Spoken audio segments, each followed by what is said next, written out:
Welcome back to the C programming language in action. In this module, I'm going to give you a quick tour of C, touching on many language constructs while not going too deeply on specifics. The idea is to give you a quick introduction so that you're familiar with the language syntax and fundamental structure without necessarily understanding all of its nuances. In subsequent modules, I'll dive into specifics in much more detail, but for now, let's take a nice and gentle tour of the C programming language. In this segment, we're going to explore the use of variables. Here we are back in Notepad, with the command prompt ready to compile our code. I've chosen Notepad and the command prompt just to avoid any distractions, but you can follow along with your favorite toolchain. Most C programs begin with a main function. We saw this much already in the previous modules, where we looked at getting started with various toolchains. This tells us that there's a function called main, that it returns an integer, has an empty parameter list enclosed in parentheses.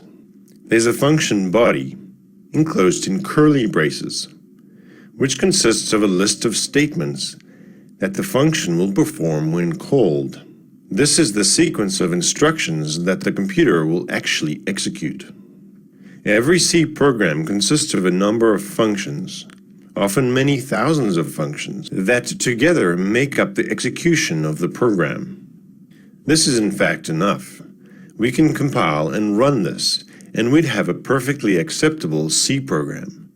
But that's not very much fun.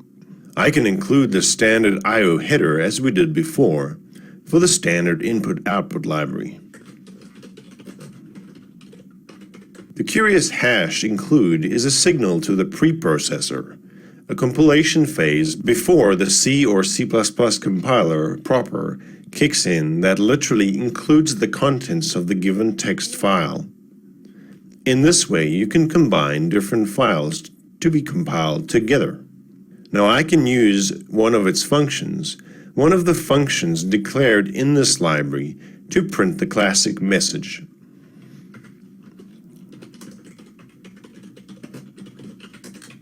I'll build it and then we can try it in the console.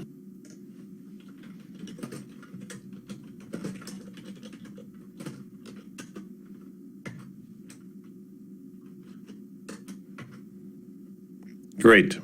So nothing surprising, but we know everything's working. Let's now write a slightly more useful program. Next to the canonical Hello World program, probably the next step any programmer or person learning a new language should consider is one that converts between various temperature scales. Of course, there is only one true scale, that is Celsius, but there are still some holdouts who like to use Fahrenheit and Kelvin. All joking aside, it's a useful exercise as it illustrates a number of fundamental programming constructs and will serve as a good subject as we explore the basics of the C programming language. So to begin with, we'll need to set aside some storage in the computer to hold the values for Celsius, Fahrenheit, and Kelvin respectively. To do that in C, we'll make use of some variables. Here, I've added a variable for Celsius to my main function. The variable has a name, it's called Celsius, and a type. The type is int. Int represents mathematical integers. I can add further variables, and hence storage, for Fahrenheit and Kelvin.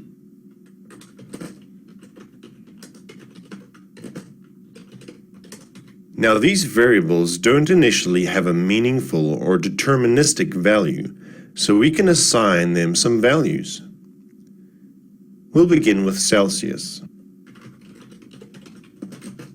At this point in the program, and programs are, with some exceptions, executed logically from top to bottom, so at this point within the program, and specifically within the main function, the Celsius variable's value is 21, while the other two variables have yet to be assigned a value. So let's fix that and set Fahrenheit to the equivalent of Celsius with a simple formula, namely Celsius times 9/5 plus 32.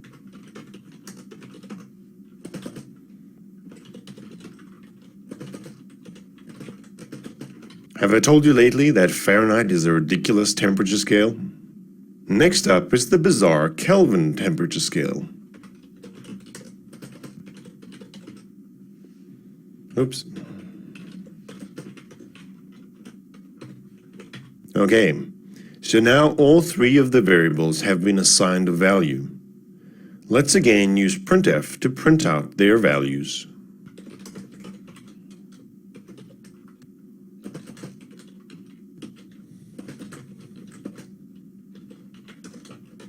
Celsius, Fahrenheit, and Kelvin.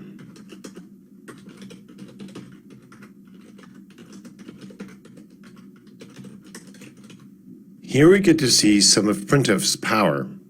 Not only does it accept a string, as we used before to print hello world, but the string may contain formatting instructions alluding to further arguments that may be provided. I'll spend more time on printf later in this course, but for now, let's give this a try.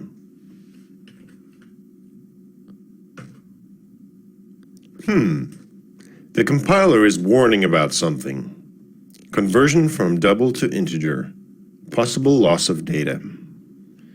You see, I mentioned that these three variables are integers. They may only store integer values, but when it comes to Kelvin, we need to add 273.15, which is not an integer, but a real number. Real numbers are normally represented in computers with a method called floating point. And C lets us create floating point variables as well, called floats. So let's try to change the variables so that they can store floating point values instead. Okay, let's compile it again. Not quite there yet. Now the compiler is complaining about something else, referring to a conversion from double to float. Double represents double precision floating point, while simple float represents single precision floating point. What that means is that double can store typically 64-bit floating point values, while float can store typically 32-bit floating point values. The precise sizes are compiler and platform specific, but the point is that double and float are both floating point types, but with potentially different capacities, so the range of values they may accommodate may differ. We could solve this compiler warning in two ways. The issue stems from the 273.15 value that appears in the expression used to assign a value to the Kelvin variable. This value is assumed to be a double by the Visual C++ compiler, but the Kelvin variable is only a single, so it's worried about possible loss of data. We could change all three variables to be doubles instead, and the problem would go away. But then, at least with this compiler, I'd be using a whole lot more storage, twice as much in fact, to store those three variables. Instead, we can be explicit and tell the compiler that this value, 273.15, is in fact a single precision floating point value.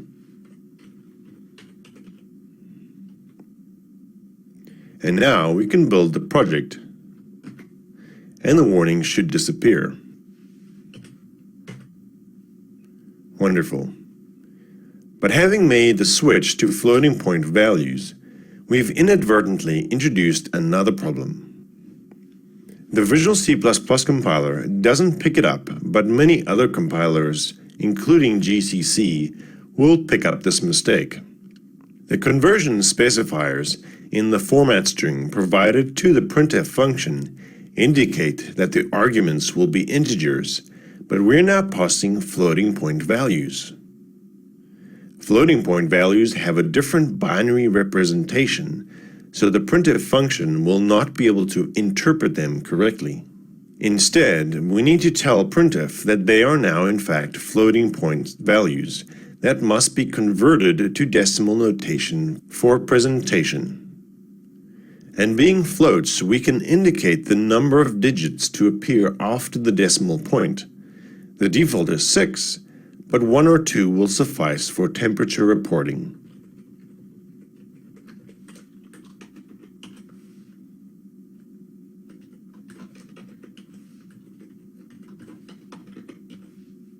And let's give it a try.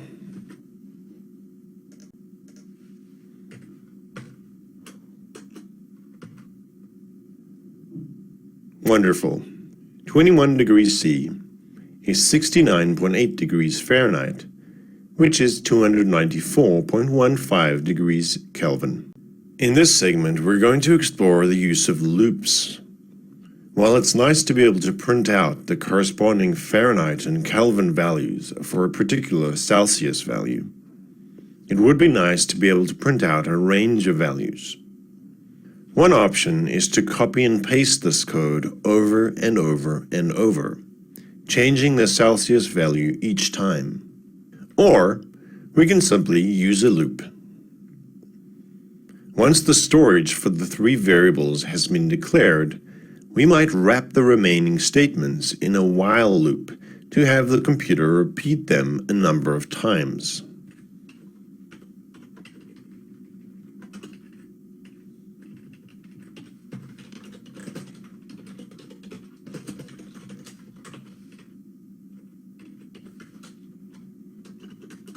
So while Celsius is less than 100, the program will execute the nested block of code. But as it stands, this condition will always be true, and the program will loop forever. Or will it? Well, we can't be sure. Remember that prior to the loop, we have yet to initialize Celsius with a value, so it could loop forever, or it could not loop at all. What we need is to provide Celsius with an initial value.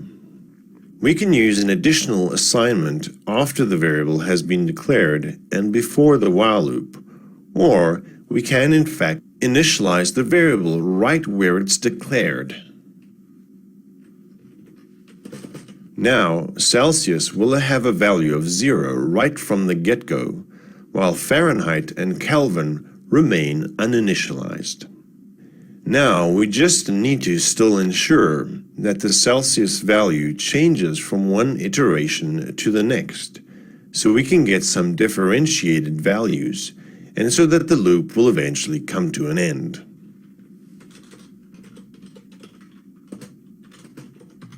There, let's give it a try.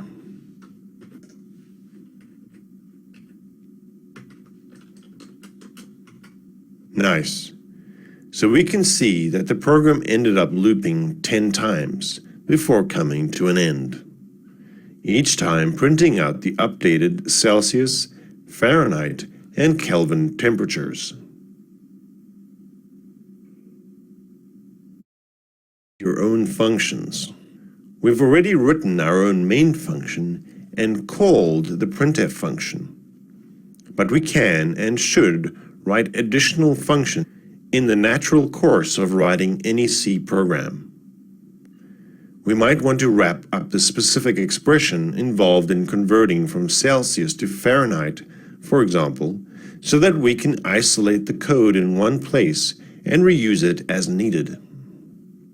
So I'll write a function to do just that. Unlike main, this function will return a floating point value. I'll call it Celsius to Fahrenheit.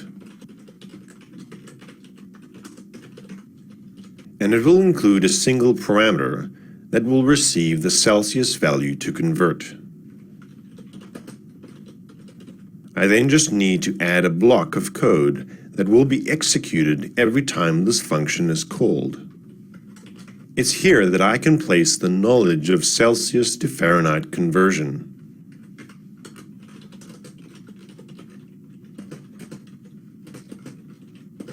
Unlike main, this function has no local variables and simply returns the resulting value directly. We can do the same thing for Kelvin.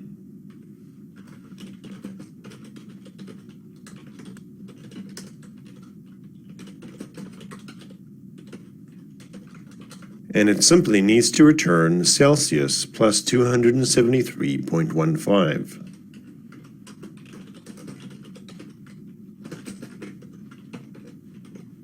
Now I can replace the expressions in the while loop with these functions to produce the same result.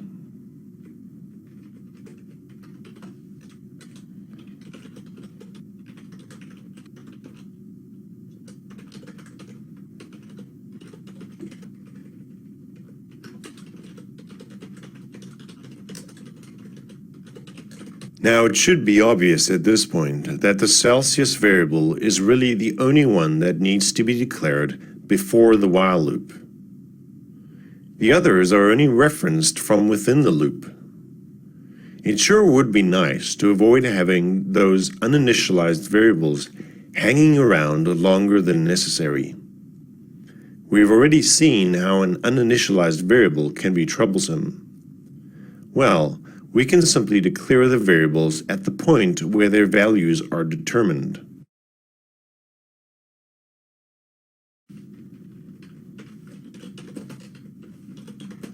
Now we no longer have any variables with uninitialized values in our program. And with variables, the more limited their scope, the fewer places they may be referred to, the better. As it happens, in this case, we can in fact simply pass the values directly to the printf function and avoid the explicit variables altogether.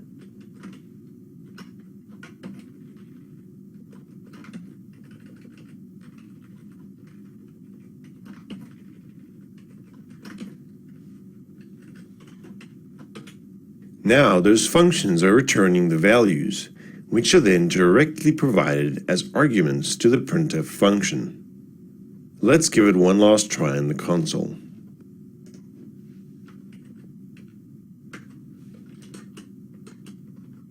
And sure enough, all is well. At this point, you should have a good idea of what C is capable of. You've learned all about variables. A variable has a type that defines what the variable may contain, the size in bits, and the range of its values. A variable has a name used to refer to the storage inside your program. And the variable has a value. It might not initially be meaningful, often called uninitialized, which can be dangerous, but can easily be initialized to some default value in most cases. The value can also be changed by assigning the variable a new value. You learned how loops may be used to repeat a block of code some number of times. We used the while loop, which relies on a condition expression to determine whether to allow the loop's block of code to execute. And then we learned about functions, the most fundamental building block of any C program. Functions have a return type, which tells the caller what type of value to expect. It has a name that may be used to refer to the function within the program, and an optional set of parameters. Whether they're called parameters or arguments generally depends on whether you're referring to the variables in the function's declaration, or whether you're referring to the values, variables, or other expressions with which the function is called. But don't worry too much about this difference. It makes little difference as long as you know what's actually going on. Finally, a function must have some body, some block of code that represents the actual execution of the function, the code that will execute whenever that function is called. You can think of this as code reuse. Since you can call a function multiple times and from different places in your program, if a bug is found in some code, you simply need to rewrite that function, and all of the callers will benefit from the fix with no additional effort.